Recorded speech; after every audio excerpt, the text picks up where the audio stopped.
नमस्कार बंधू भगिनींनो, राष्ट्रसंत तुकडोजी महाराजांच्या ग्रामगीता या ग्रंथाच्या संबंधाने मागील 3 व्हिडिओपासून आपण चिंतन करतो आहोत। सर्वप्रथम मी राष्ट्रसंत तुकडोजी महाराज यांच्या प्रतिमेला आणि विचारांना मनपूर्वक अभिवादन करतो आणि रामकृष्ण बदने या यूट्यूब चॅनलवरती आपल्या सर्व श्रोते मायबापांचं मनपूर्वक स्वागत करतो। आपल्या सगळ्यांना माहिती आहे की राष्ट्रसंत तुकडोजी महाराजांनी जो ग्रामगीता नावाचा ग्राम विकासासाठीचा अत्यंत महत्वाचा ग्रंथ लिहिला आणि या ग्रंथाच्या जे त्यांचे एकूण 41 अध्याय आहेत, प्रत्येक अध्यायाच्या प्रारंभी त्या अध्यायामध्ये आलेल्या विषयानुरूप त्या संतांचं किंवा महापुरुषाचं त्या अध्यायाच्या आशयानुसार ज्यांचं जसं कार्य आहे तशांचे या प्रतिमा किंवा फोटो किंवा चित्र अध्यायाच्या प्रारंभी दिलं गेलं आहे आणि त्या चित्राच्या खाली तुकडोजी महाराजांनी त्या महापुरुषा संतांच्या बद्दल आपलं मत काही ओळींच्या मधनं व्यक्त केले। त्यानंतर त्यांचं संक्षेपानं चरित्र त्या महापुरुष किंवा संतांचं दिलं गेलंय आणि अध्यायाच्या शेवटी ते महापुरुष किंवा त्या संतांनी आपल्या आयुष्यामध्ये जे काही विचार मांडले, मग ते काव्य रूपानं असतील किंवा गद्य रूपानं असतील, तर ते विचार दिलेले आहेत आणि त्याचाच आढावा आपण मागील 3 व्हिडिओपासून घेतो आहोत। या 4थ्या भागामध्ये किंवा 4थ्या व्हिडिओमध्ये आपण राष्ट्रसंत तुकडोजी महाराजांच्या ग्रामगीतेतील 21व्या अध्यायापासून पुढचं चिंतन करणार आहोत। आपल्या सगळ्यांना माहिती असेल की ग्रामगीतेमध्ये जो 21वा अध्याय आलेला आहे त्या अध्यायाचं नाव आहे वैवाहिक जीवन। काय नाव आहे त्याचं? तर त्याचं नाव आहे वैवाहिक जीवन। आणि यासाठी या अध्यायाच्या प्रारंभी ज्या संतांचं चित्र दिलं गेलेलं आहे, प्रतिमा दिली गेली आहे, ते आहेत संत एकनाथ महाराज।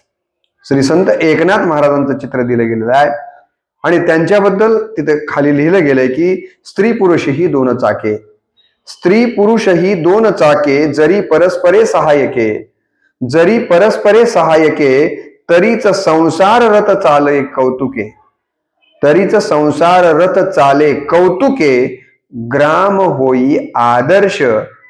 अशा पद्धतीनं या ठिकाणी स्त्री पुरुषांच्या सोबत चालण्याबद्दलचं चित्रण इथं केलं गेले। त्यानंतर संत एकनाथ महाराजांचं अल्पचरित्र दिलं गेलेलं आहे।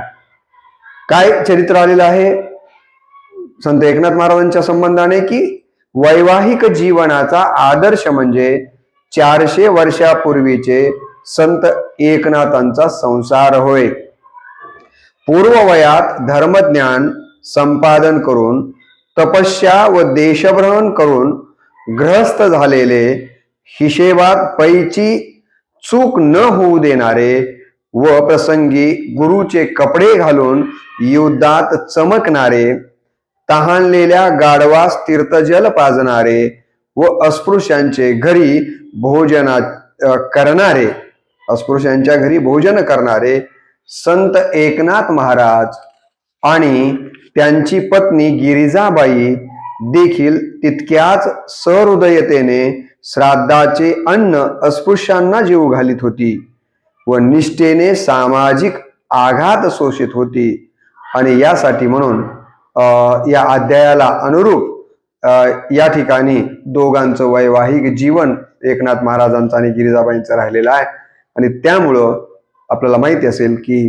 त्यांची प्रतिमा आणि त्यांचे विचार या ठिकाणी घेतले गेलेले आहेत।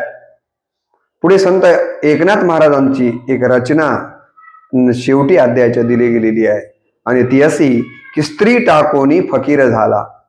एकनाथ महाराज म्हणतात, स्त्री टाकोनी फकीर झाला, परी भिक्षा मागता जन्म गेला। स्त्री टाकोनी फकीर झाला, परी भिक्षा मागता जन्म गेला, तैसी नोहे परमार्थ राहाटी, तैसी नोहे परमार्थ राहाटी, शुद्ध मन किजे पोटी, शुद्ध मन किजे पोटी, परद्रव्य परनारी याचा विटाळ मने धरी, परद्रव्य परनारी यांचा विटाळ मने धरी, सर्वांभूती नांदे एक देव, सर्वांभूती नांदे एक देव, वाऊगा का वाहावा अहंभाव, वाऊगा का वाहावा अहंभाव, दृढ धरी सेवा भाव, एका जनार्दनी मागे ठाव, दृढ धरी सेवा भाव, एका जनार्दनी मागे ठाव. अशा पद्धतीची संत एकनाथ महाराजांची रचना या 21व्या अध्यायाच्या शेवटी दिली गेलेली आपल्याला दिसून येते. आणि वैवाहिक जीवनाला या विषयाला अनुरूप संत एकनाथ महाराज आणि त्यांची पत्नी गिरिजाबाईंचं कसं यशस्वी वैवाहिक जीवन होतं या संबंधाने हे संत एकनाथ महाराजांचं चित्र आणि त्यांचं अल्पचरित्र व त्यांनी एका अभंगाच्या माध्यमातून दिलेला संदेश हा इथे ग्रामगीतेमध्ये आपल्याला 21व्या अध्यायामध्ये आलेला दिसतो. आता ग्रामगीतेमध्ये जो 22वा अध्याय आलेला आहे त्या अध्यायाचं नाव आहे अंत्यसंस्कार. ग्रामाचा विकास करत असताना अंत्यसंस्कार देखील किती महत्वाचा आहे आणि कसा असावा याबद्दलचा विचार या अध्यायात आलेला आहे. आणि या अंत्यसंस्काराची चर्चा ज्या संताच्या जीवनाशी संबंधित बऱ्याच वेळ झाली ते होते संत कबीर. आणि म्हणून या अध्यायाच्या प्रारंभी संत कबीराचं चित्र दिलं गेलेलं आहे.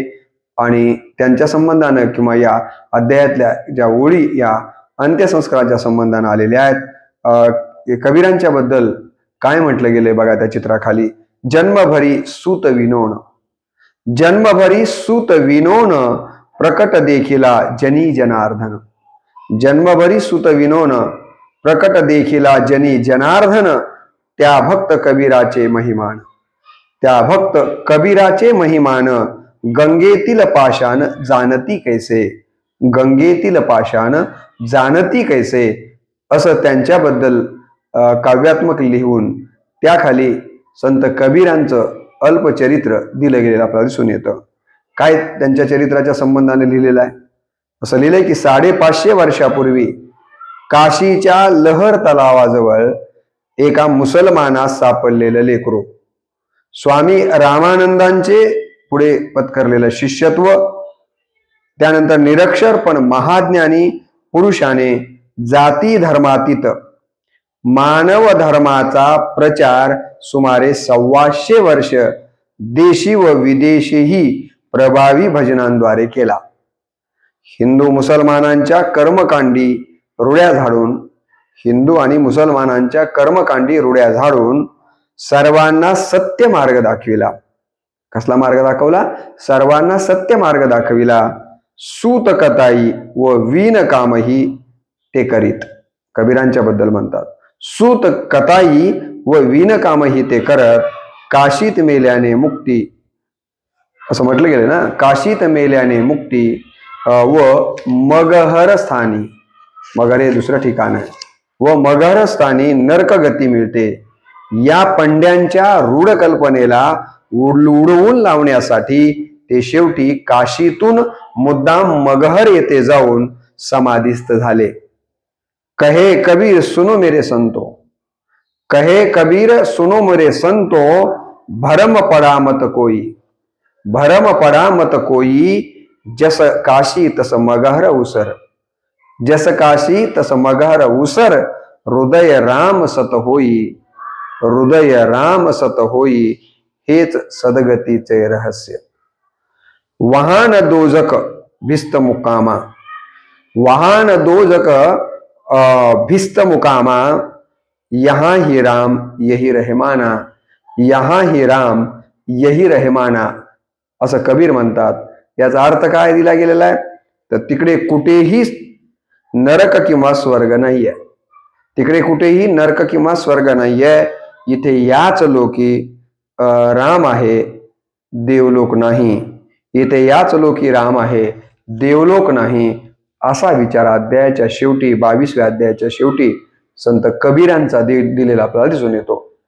आणि म्हणून अंत्य जी यात्रा आपण करतो किंवा ज्याला मी काय म्हटलं अंत्यसंस्काराच्या संबंधानं कबीरांचं चित्र, त्यांचं चरित्र आणि कबीरांचे विचार या अध्यायामध्ये आलेले आपल्याला दिसून येतात. आता पुढे अध्याय ग्रामगीतेमध्ये येतो तो 23वा अध्याय आणि ज्या अध्यायाचं नाव आपल्याला माहित असेल सणोत्सव आहे. वेगवेगळ्या प्रकारचे सण आणि उत्सव ग्रामीण भागामध्ये ग्रामामध्ये कसे साजरे करावे त्याचा विचार या अध्यायामध्ये आलेला आहे. अध्यायाचं शीर्षकच आहे सणोत्सव, आणि यासाठी समर्पित असं ज्या महापुरुषाचं चित्र घेतलं गेलं आहे ते लोकमान्य टिळकांचं, कारण त्यांनीच गणेशोत्सवासारखे उत्सव प्रारंभ केलेला होता, आणि म्हणून सणोत्सव कसे साजरे करावेत याचा आदर्श जर कोण असेल तर लोकमान्य टिळक आहेत, आणि म्हणून त्यांचं चित्र या अध्यायाच्या प्रारंभी घेतलं गेलेलं आहे. आणि त्यांच्याबद्दल असं म्हटलं गेलंय की पूर्वी घरोघरी गणेशोत्सव, पूर्वी घरोघरी गणेशोत्सव, नाना रूढ्यांचे उपद्रव, नाना रूढ्यांचे उपद्रव, लोकमान्यांनी आणिले महत्व, लोकमान्यांनी आणिले महत्व, राष्ट्रीय रूपे तयासी, राष्ट्रीय रूपे तयासी. अशा पद्धतीनं या ठिकाणी चित्राखाली लोकमान्य टिळकांच्या प्रतिमेच्या खाली या पद्धतीच्या ओळी दिल्या गेलेल्या आहेत. आणि त्यानंतर लोकमान्यांचं अल्पचरित्र या 23व्या अध्यायामध्ये सुरुवातीला दिलेला आपल्याला दिसून येतं. हे स्वातंत्र्याच्या चळवळीची व राष्ट्रीय शिक्षणाची प्राणज्योती. काय म्हटलंय? स्वातंत्र्याच्या चळवळीची व राष्ट्रीय शिक्षणाची प्राणज्योती, स्वराज्याचा जन्मसिद्ध हक्काची सजीव सिंह गर्जना, स्वराज्याच्या जन्मसिद्ध हक्काची सजीव सिंह गर्जना, अष्टपैलू, बुद्धिशाली, संशोधक, तेल्या तांबोळ्यांचेही पुढारी व तुरुंगात गीतारहस्य हा ग्रंथ लिहिणारे, तुरुंगात गीतारहस्य हा ग्रंथ लिहिणारे महाज्ञानी, अशा या सत्पुरुषाने रूढ गणेशोत्सवाला राष्ट्रीय रूप दिले. शिवाजी उत्सव प्रभावीपणे सुरू केला आणि सर्वच उत्सवांना राष्ट्राचे ज्ञानझरे व स्फूर्ती केंद्रे बनविण्याची दृष्टी दिली, असं त्यांचं अल्पचरित्र इथे दिले गेलेलं आहे. आणि त्यानंतर लोकमान्य टिळकांचा विचार या 23व्या अध्यायाच्या शेवटी आलेला आपल्याला दिसून येतो. लोकमान्य टिळक म्हणतात, धार्मिक उत्सव म्हणजे गौरवाचे जीवन प्राप्त करून देणाऱ्या गोष्टी शिकविण्याच्या शाळाच. धार्मिक उत्सव म्हणजे गौरवाचे जीवन प्राप्त करून देणाऱ्या गोष्टी शिकण्याच्या शाळाच. आमची धर्मबुद्धी जागृत, नैतिक व राजकीय मनोवृत्ती जोमाची व राष्ट्रीयत्वाची ज्योत नेहमी प्रकाश देणारी राहावी, म्हणूनच उत्सवांची योजना करण्यात आली आहे, म्हणूनच उत्सवांची योजना करण्यात आली आहे. अशा प्रकारे लोकमान्य टिळकांनी या सणोत्सवाच्या बद्दलचं आपलं मत व्यक्त केलं होतं. ते मत या ठिकाणी 23व्या अध्यायाच्या शेवटी घेतलं गेलेलं आहे. त्यानंतर जो 24वा अध्याय येतो त्याचं नाव आहे यात्रा मेळे.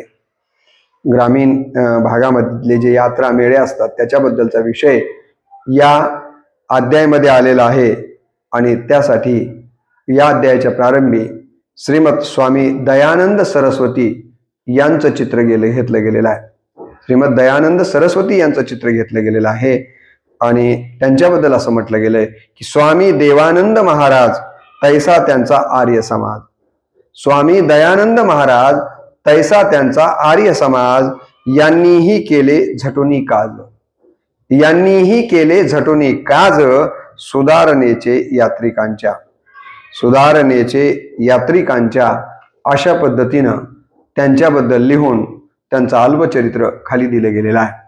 आणि या अल्पचरित्रामध्ये काय म्हटलंय बघा, लग्न प्रसंगी पळून जाऊन तपस्येनंतर प्राणांतिक संकटांना तोंड देत जगाला रूढीरहित आर्य धर्माचे ज्ञान देणारा महात्मा.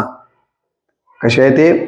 तर लग्न प्रसंगी पळून जाऊन तपस्येनंतर प्राणांतिक संकटांना तोंड देत जगाला रूढीरहित आर्य धर्माचे ज्ञान देणारा महात्मा. जोवर परस्परांचे एक मत, एक हानिलाभ, एक सुखदुःख न मानाल तोपर्यंत प्रगती दुर्लभ आहे असं सांगणारे, ही जाणीव देत त्यांनी कर्मावंडंबर, पंथभेद, धर्मांतर, पडदा पद्धती आदीचे खंडन केलेलं आहे. सत्यार्थ प्रकाश नावाचा ग्रंथ उजळला.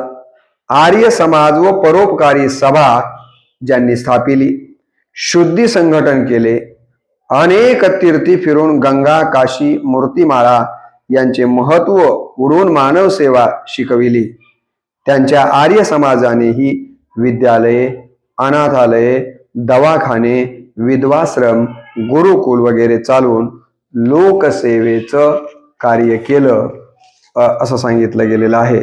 आणि यात्रा शुद्धीचे बरेच कार्य केले आणि म्हणून यात्रेच्या संबंधानं यांचं काम असल्यामुळेच या अध्यायाच्या प्रारंभी यात्रा मेळे इथे आपल्याला दिसून येतं की त्यांची प्रतिमा आणि त्यांचं चरित्र घेतलं गेलेलं आहे. आणि शेवटी त्यांचा विचार अध्यायाच्या शेवटी दिला गेलेला आहे. काय म्हणतात स्वामी दयानंद सरस्वती बघा, जो लोगों को ऐसी भाषा में उपदेश देता है जिसे सर्वसाधारण समाज नहीं समझ सकता, उसका बड़प्पन खेद का विषय है। उसका बड़प्पन खेद का विषय है। उठो जागो, उठो जागो, देश का उपकार करो। उठो जागो, देश का उपकार करो। मत मतांतरों के आडंबरों को मिटाओ, मत मतांतरों के आडंबरों को मिटाओ और सद्धर्म का प्रकाश फैलाओ, और सद्धर्म का प्रकाश फैलाओ असा विचार त्यांनी दिलेला या 24व्या अध्यायाच्या शेवटी घेतला गेलेला आपल्याला या ठिकाणी दिसून येतो. तर असा यात्रा मेळे या अध्यायातल्या आशयाला किंवा विषयाला अनुरूप कार्य करणाऱ्या स्वामी दयानंद सरस्वतीची प्रतिमा, त्यांच्याबद्दल गौरवोद्गार आणि त्यांचा अल्पचरित्र व त्यांनी दिलेला संदेश या अध्यायामध्ये आलेला आहे, ज्याचा विचार आपण इथे पाहिला. ग्रामगीतेमध्ये जो पुढचा अध्याय आलेला आहे तो आहे 25वा अध्याय. ग्रामगीतेमध्ये पुढचा कोणता अध्याय आलाय? 25वा अध्याय आहे. आणि या अध्यायाचं नाव आहे देव देवळे. या अध्यायाचं नाव काय आहे? देव देवळे.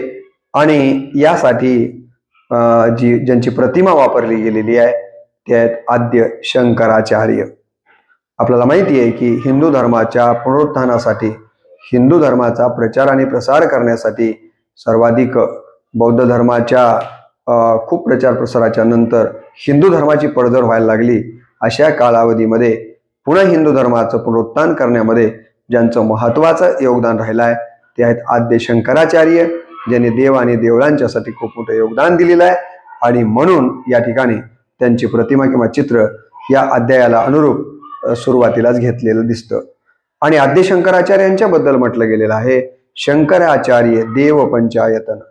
शंकराचार्य देव पंचायतन मांडोनी साधिले भक्त संघटन. मांडोनी साधिले भक्त संघटन. इष्टदेवासह इतरांचे पूजन. इष्टदेवासह इतरांचे पूजन. कुटले स्थान विरोधासी. कुटले स्थान विरोधासी असं त्यांच्याबद्दल सांगून त्यांचं खाली थोडक्यात चरित्र दिलं गेलं आपल्याला दिसून येतं. शंकराचार्यांच्या बद्दल सांगितलं गेलेलं आहे की अल्पवयात असामान्य प्रतिभेने व तपस्ते जाणे. अल्पवयात असामान्य प्रतिभेने व तपस्ते जाणे भारताला प्रभावित करून तत्वज्ञान प्रचार आणि संस्कृती प्रचारासाठी भारताच्या 4ही दिशांना मठ स्थापिले. भिन्न भिन्न देवतांच्या उपासकांची भांडणे मिटवून एकी घडविण्याकरता त्यावेळच्या प्रमुख 5 पंथांच्या देवाचे पंचायतन निश्चित केले. अर्थात आपला उपास्य देवमध्ये व बाकीचे आजूबाजूस मांडून पूजा करण्याची, तसेच प्राण्याचे बलिदान करण्याऐवजी उडीद, कोहळे वगैरे बली देण्याची प्रथा ज्यांनी पाळली आणि ज्यांनी यात्रा शुद्धी केली अशा आद्य शंकराचार्यांचा बद्दल इथं लिहिलं गेलेलं आहे. आणि शंकराचार्यांचा विचार मात्र या अध्यायाच्या शेवटी आलेला नाही आहे. तर एवढंच वर्णन या ठिकाणी आद्य शंकराचार्याच्या संबंधाने केलं आपल्याला दिसून येतं. यानंतर ग्रामगीतेमध्ये 26वा अध्याय आलेला आहे. या अध्यायाचं नाव आहे मूर्ती उपासना. आणि यासाठी आपल्याला माहिती आहे की रामकृष्ण परमहंसांनी कालीदेवी या मूर्तीची जी उपासना केली ती खरोखरच कशी असावी याचं उत्कृष्ट उदाहरण म्हणजे रामकृष्ण परमहंस आहेत. आणि म्हणून मूर्ती उपासनेच्या या विषयाला अनुरूप प्रतिमा ही रामकृष्ण परमहंसांची इथे दिली गेलेली आहे. आणि त्यांच्याबद्दल म्हटलं गेलेलं आहे सर्वची पंथाचे भक्ती प्रकार. सर्वची पंथाचे भक्ती प्रकार तत्व साधता असती सार. तत्व साधता असती सार, हा आचरोनी दाविला समन्वय. हा आचरोनी दाविला समन्वय, सुंदर रामकृष्ण परमहंस. हा आचरोनी दाविला समन्वय सुंदर रामकृष्ण परमहंसे, असं त्यांचं वर्णन करून त्यांचं अल्पचरित्र जे खाली दिलं गेलंय ते असं की दक्षिणेश्वर कलकत्ता येथील मंदिरात मूर्तीपूजा करू लागलेले व अखेर स्वतःच पूज्य बनलेले महापुरुष आर्य देवतांचाच नव्हे तर येशूचा देखील साक्षात्कार करून त्यांनी उपासना तत्व सिद्ध केले व सर्वांच्या उपासनांना महत्व देऊन सर्व धर्म समन्वय साधला. ते जर कोण असतील तर ते आहेत रामकृष्ण परमहंस. आणि तेच रामकृष्ण परमहंस जो विचार सांगतात तो विचार या 26व्या अध्यायाच्या शेवटी ग्रामगीतेमध्ये घेतलेला आहे. काय म्हणतात रामकृष्ण परमहंस बघा. अरे तुम्हा उपासकांपेक्षाही कुत्री तरी फार बरी. अरे तुम्हा उपासकांपेक्षाही कुत्री तरी फार बरी, कारण आपला घरमालक कोणत्याही पोशाखात नटून समोर आला तरी त्यांना त्याच्या मूळ स्वरूपाचा विसर होत नाही. कुणाला? कुत्र्याला. पण तुमच्या परमेश्वराने जरा रूप पालटले की तुम्हाला दुसरेपणा वाटतो व त्याच्या वेगवेगळ्या नावारूपांवरून तुम्ही भांडत सुटता. याला काय भक्ती म्हणायची? म्हणजे मूर्तीपूजा कशी करावी याचा आदर्श उदाहरण जर कोण असेल तर ते रामकृष्ण परमहंस आहेत. म्हणून या अध्यायामध्ये मूर्तीपूजेचा विचार आल्यामुळं इथे त्यांची प्रतिमा, त्यांच्याबद्दलचे गौरवोद्गार काही ओळींच्या माध्यमातून आणि त्यांचा अल्पपरिचय व त्यांचा विचार 26व्या अध्यायामध्ये घेतलेला आपल्याला दिसून येतो. ग्रामगीतेचा जो 27वा अध्याय आलेला आहे तो आहे सामुदायिक प्रार्थना. या 27व्या अध्यायाचा मुख्य विषय कोणता आहे तर सामुदायिक प्रार्थना ग्रामीण किंवा गावागावामध्ये घेतल्या गेल्या पाहिजेत. आणि या सामुदायिक प्रार्थनेचं उत्कृष्ट उदाहरण म्हणून आपल्याला ख्रिश्चन धर्माचे प्रभू येशू ख्रिस्त यांच्याकडे पाहावं लागतं. प्रार्थना कशा असाव्यात सामूहिक. आणि म्हणूनच या ठिकाणी त्यांचीच प्रतिमा या अध्यायाच्या प्रारंभी घेतली गेलेली आहे. आणि त्यांच्याबद्दल असं म्हटलंय की येशू ख्रिस्ताने प्रार्थना केली. येशू ख्रिस्ताने प्रार्थना केली, सर्वांसाठी शांती मागितली. येशू ख्रिस्ताने प्रार्थना केली, सर्वांसाठी शांती मागितली. सहनशक्तीची देवता पावली तया लागी. सहनशक्तीची देवता पावली तया लागी असं येशूंच्या बद्दलचं इथे वर्णन केलं गेलंय. आणि येशूंचा अल्प परिचय त्या खाली दिला गेलेला आहे. आणि येशूंच्या बद्दल लिहिलं गेलं की पॅलेस्टाईन देशामध्ये 2000 वर्षापूर्वी जन्मून ख्रिस्त धर्माची स्थापना करणारा, पाण्याची शुद्धी, रोग्यांची दुरुस्ती आणि भेदभावाचं उच्चाटन यासाठी देह झिजवणारा प्रेममूर्ती महात्मा आपल्या शिष्यांसह आत्मशुद्धी व विश्वशांतीसाठी सामूहिक प्रार्थना करणाऱ्या या अहिंसा मूर्तीने स्वतःला खेळे टोकून मारणाऱ्यांच्या सुखासाठी प्रार्थना केली असं येशू ख्रिस्तांचं चरित्र इथं सांगितलं गेलेलं आहे. आणि त्यानंतर येशू ख्रिस्त जे काही त्यांचे विचार आहेत त्यातला त्यांचा एक विचार या 27व्या अध्यायाच्या म्हणजे याच अध्यायाच्या शेवटी दिला गेलेला आहे. येशू ख्रिस्त म्हणतात, तो परमपिता परमेश्वर एक आहे. तो परमपिता परमेश्वर एक आहे.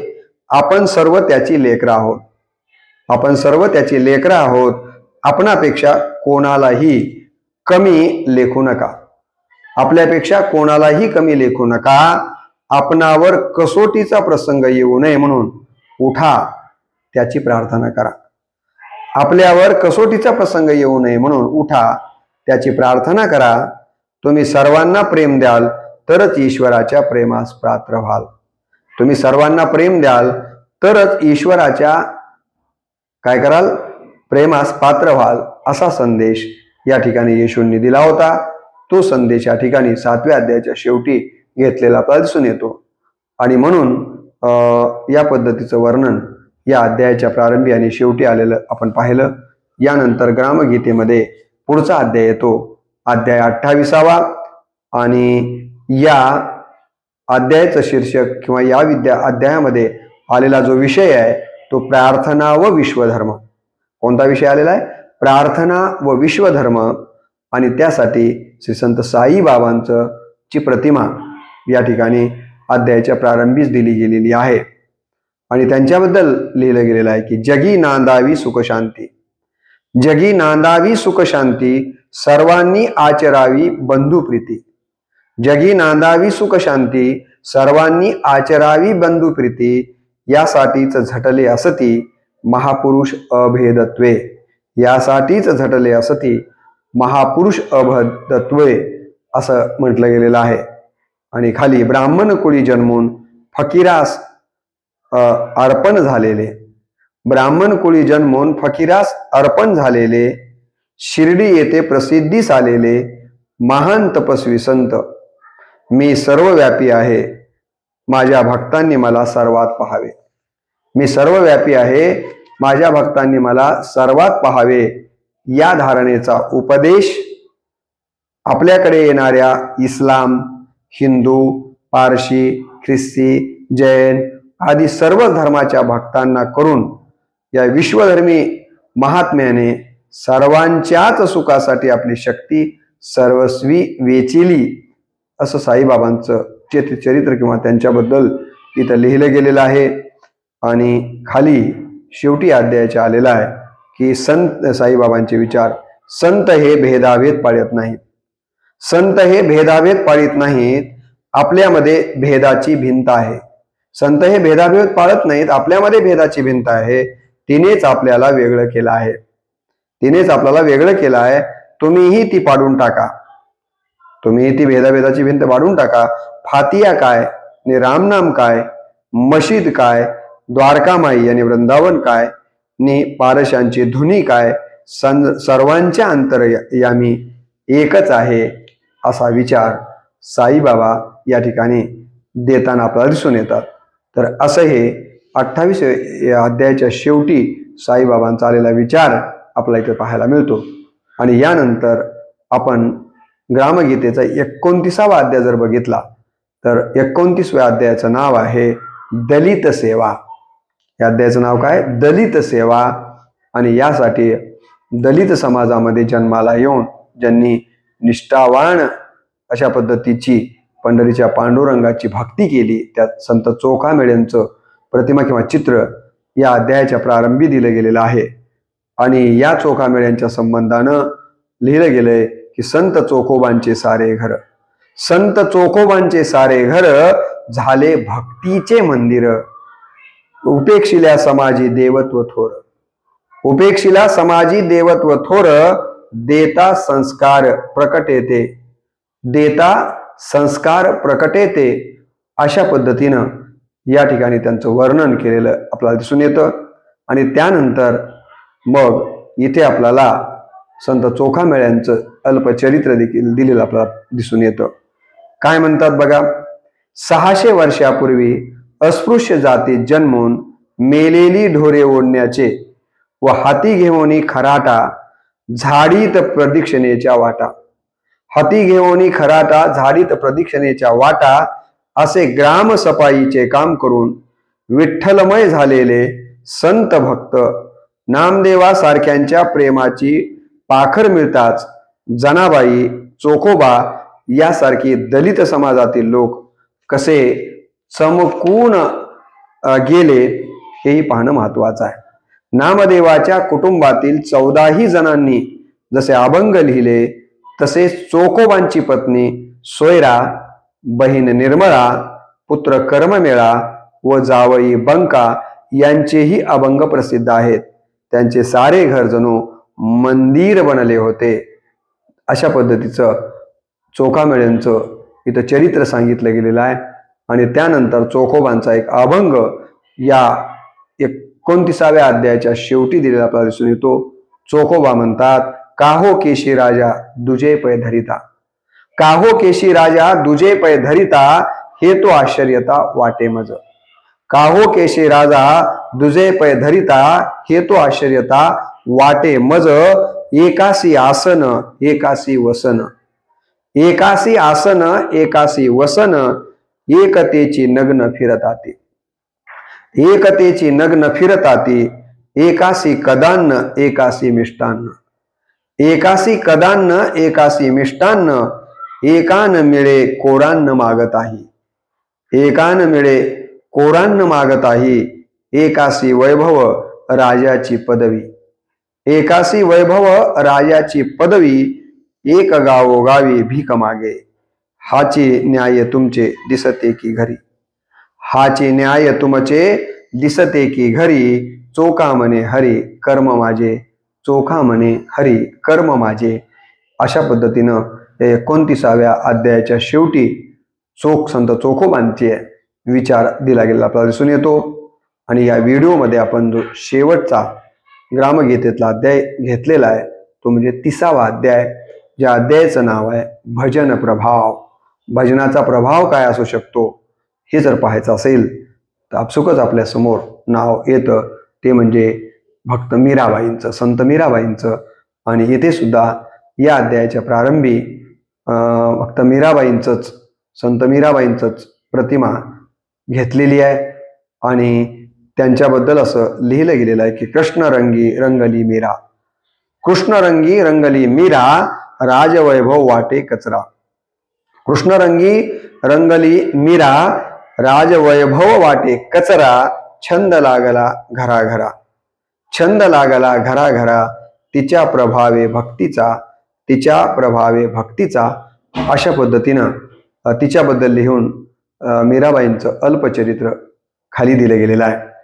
म्हटलंय की 400 वर्षापूर्वी मारवाडातील जहागीरदाराचे घरी जन्मून चितोडची राणी झालेली मीरा लवकरच विधवा झाली व भाव भगत भूषण सजे, भाव भगत भूषण सजे, शील संतोष शिंगार, भाव भगत भूषण सजे, शील संतोष शिंगार, ओढी सुनर प्रेम की गिरधरजी भरतार, ओढी सुनर प्रेम की गिरधरजी भरतार असं म्हटलं गेलेलं आहे. असं म्हणत सर्वस्वाचा त्याग करून तिने आपल्या बाळपणीच भजनाची एक तारी हाती घेतली.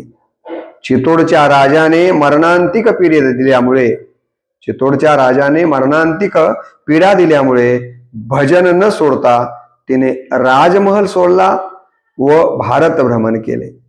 तिच्या हृदयस्पर्शी भजनांचे सूर भारतभर निनादले व आजही ते लाखोंच्या हृदयात प्रेम जागवित आहेत. अशा या संत मीराबाईचं इथं वर्णन केलेलं आपल्याला दिसून येतं, त्यांचं अल्पचरित्र घेतलेलं आपल्याला दिसून येतं. आणि शेवटी 30व्या अध्यायाच्या शेवटी या ठिकाणी संत मीराबाईचा विचार दिला गेलेला आहे.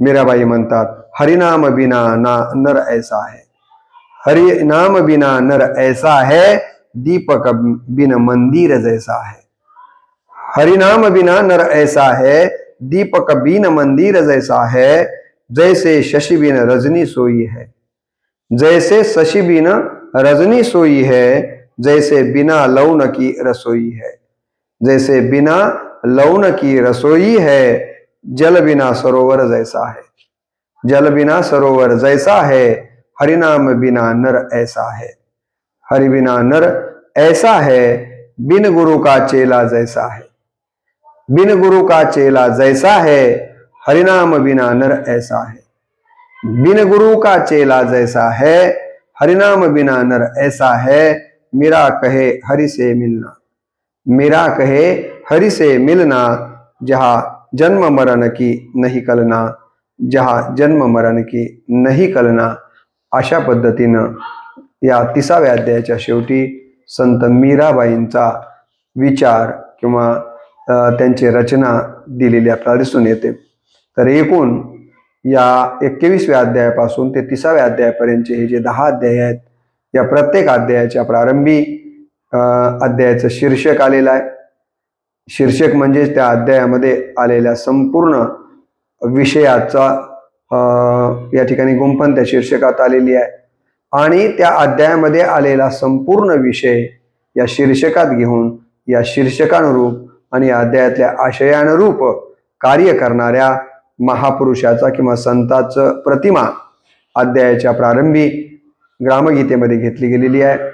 त्या प्रतिमेच्या खाली त्या महापुरुष किंवा संताचं नाव टाकलेलं आहे आणि त्यानंतर त्या महापुरुषाच्या किंवा संतांच्या बद्दलचे गौरवोद्गार काही काव्यपंक्तीच्या माध्यमातून इथं दिले गेलेले आहेत। त्यानंतर त्यांचा अल्पपरिचय दिला गेलेला आहे आणि अध्यायाच्या शेवटी त्या महापुरुष किंवा संताने जे काही अनेक विचार दिले त्यापैकीतला एक विचार अध्यायाच्या शेवटी दिलेला आपल्याला दिसून येतो।